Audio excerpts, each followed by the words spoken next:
Dzina la Atate ndi la Mwana ndi la Mzimu Woyera. Amen. Ambuye tsekulani milomo yanga, ndipo ndidzatamanda dzina lanu. Ulemu ukhale kwa Atate ndi kwa Mwana ndi kwa Mzimu Woyera, monga panali poyamba, tsopano ndi masiku onse, ndi pa nthawi zosatha. Amen. Yesu Khristu wauka, aleluya. Tsiku lathu loyera la chipambano, aleluya. Amene nthawi ina pa mtanda, aleluya, adazunzika powombola zotayika zathu, aleluya. Nyimbo zotamanda tsono tiyeni tiyimbe, aleluya, kwa Khristu mfumu yathu yakumwamba, aleluya. Amene adapirira mtanda ndi manda, aleluya, ochimwa kuwawombola ndi kuwapulumutsa, aleluya. Koma zowawa zomwe adapirira, aleluya, zidatigulira chipulumutso chathu, aleluya. Tsopano akulamulira mfumu yamuyaya, aleluya, komwe anjelo akuyimba mosalekeza, aleluya. Matamando kwa Mulungu Atate, imbani, aleluya. Matamando kwa Mulungu Mwana mfumu yathu, aleluya. Matamando kwa Mulungu Mzimu wakhale, aleluya, tsopano ndi pa nthawi zosatha, aleluya. Chilimbi 1. Mudzatipatsanso moyo, inu chauta, ndipo anthu anu adzakondwera mwa inu, aleluya. Inu Mulungu mudakomera mtima dziko lanu, mudawakhazikatso pabwino a m'banja la Yakobe. Mudakhululukira machimo a anthu anu, mudafafaniza zolakwa zawo zonse. Mudaleka ndithu ukali wanu woopsa, mudaletsa mkwiyo wanu woyaka moto. Mutibwezerenso mwakale, inu Mulungu mpulumutsi wathu, ndipo mutichotsere mkwiyo wanu. Kodi mudzakhalabe mukutikwiyira mpaka muyaya? Kodi mudzapitiriza kukwiya mpaka pa mibado yathu yonse? Kodi simudzatipatsanso moyo, kuti ife anthu anu tikondwere mwa inu? Tionetseni chikondi chanu chosasinthika, inu chauta, ndipo mutipulumutse. Ndimve zimene chauta adzalankhula, chifukwa adzalankhula za mtendere kwa anthu ake oyera mtima, ngati sabweranso ku zopusa zawo. Zoonadi, Mulungu ali wokonzekera kuti apulumutse amene amamuopa, kuti ulemerero wake ukhale m'dziko lathu. Chikondi chosasinthika ndi kukhulupirika zidzakumana, chilungamo ndi mtendere zidzagwirizana. Anthu ake adzakhala okhulupirika pansi pano, ndipo Mulungu wakumwamba adzawalungamitsa. Inde chauta adzapereka zabwino, ndipo dziko lathu lidzabereka zokolola zambiri. Mulungu ndi wolungama chikhalire, chilungamo chake chimawongolera zochita zake zonse.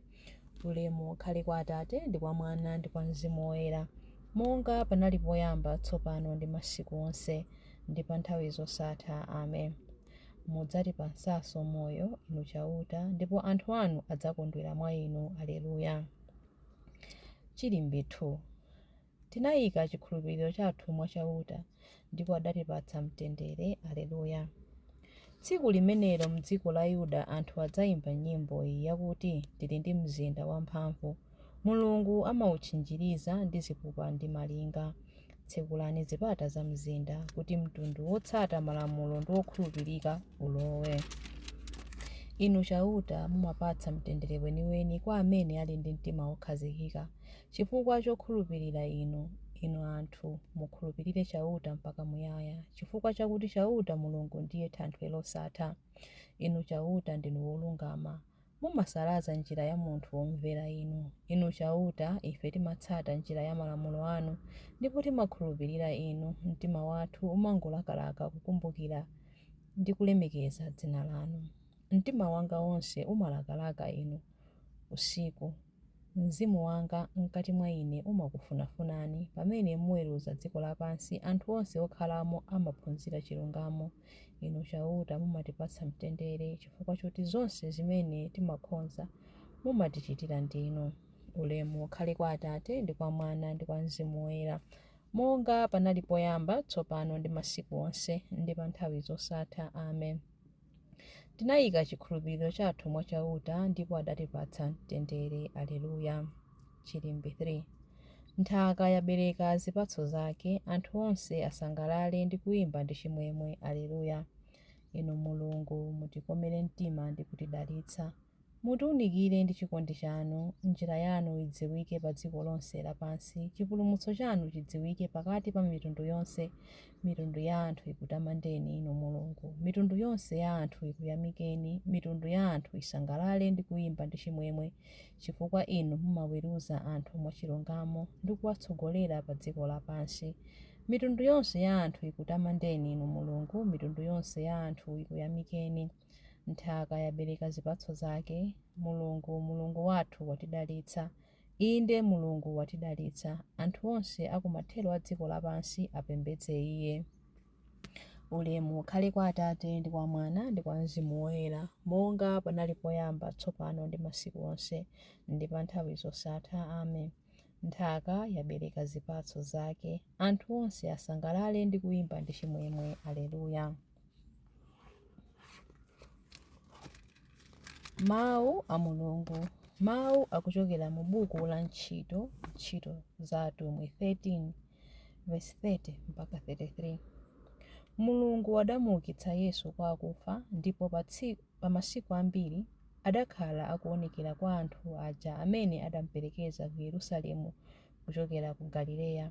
Amenewo ndiwo amene akuchitira umboni kwa anthu tsopano, ndipo ife tikukulalikirani uthenga wabwino wakuti zilipo zimene Mulungu adawalonjeza makolo athu.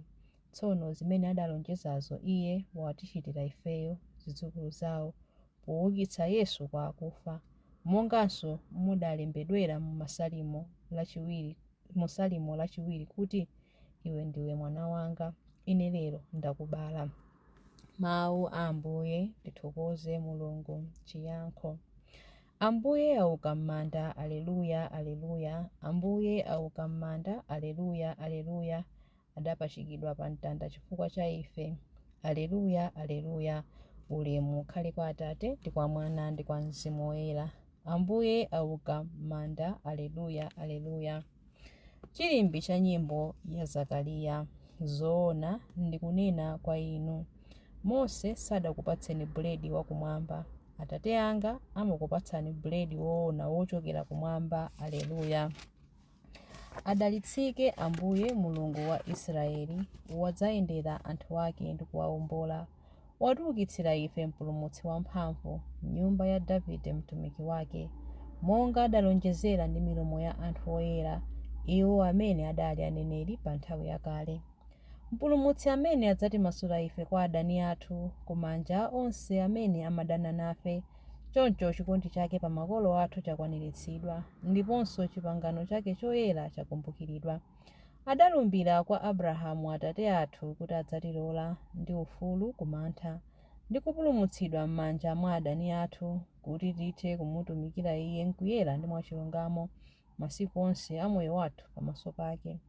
Kwa iwe mwana wang'ono udzayitanidwa mneneri wa Mulungu wamwambamwamba. Udzapita mtsogolo mwa Ambuye kuti ukakonze njira zake Iye asanabwere, kuti akadziwitse anthu ake za chipulumutso chawo kudzera mchikhululukiro cha machimo awo onse. Chikondi chokoma cha mtima wa Mulungu wathu, amene amatiyendera ngati m'bandakucha wakumwamba, adzapatsa kuwala iwo amene ali mdima, iwo amene akukhala mu mthunzi wa imfa, ndi kutitsogolera ife mu njira ya mtendere.